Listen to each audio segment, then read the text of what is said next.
Elle a grandi en sachant qu'on ne l'écouterait pas. Chicago Sud, années 70. Dans un petit appartement serré, une petite fille rêve grand. Trop grand, disent les autres. Car dans son quartier, on n'élève pas des reines, mais des battantes silencieuses.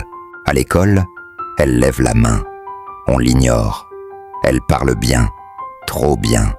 On l'appelle prétentieuse. Alors elle décide. Ce monde-là ne lui dira jamais qui elle est. Elle trace sa route, droit devant. Peu importe si le chemin n'était pas fait pour elle.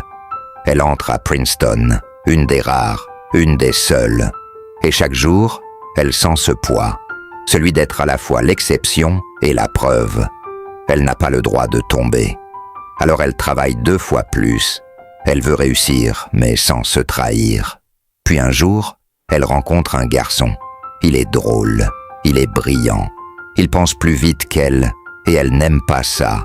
Pas parce qu'elle est jalouse, mais parce que pour une fois, elle sent qu'elle peut être elle-même.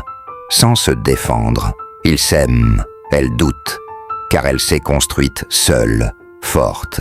Et l'amour, c'est risqué quand on a appris à se protéger. Mais elle saute, elle ose, et ensemble, ils vont changer l'histoire. Pas avec des slogans, avec une vision, des valeurs et un respect total. Un jour, elle monte sur scène. Des milliers de regards, des critiques, des attentes. Elle inspire, elle parle avec le cœur, pas comme une femme parfaite, comme une femme vraie. Et ce jour-là, elle devient un symbole, une voix que personne ne peut plus ignorer. On ne naît pas icône, on le devient en restant fidèle à soi-même.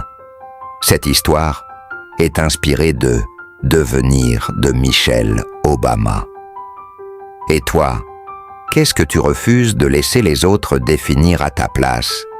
Écris-le en commentaire et abonne-toi pour d'autres récits qui montrent que devenir, c'est oser être soi.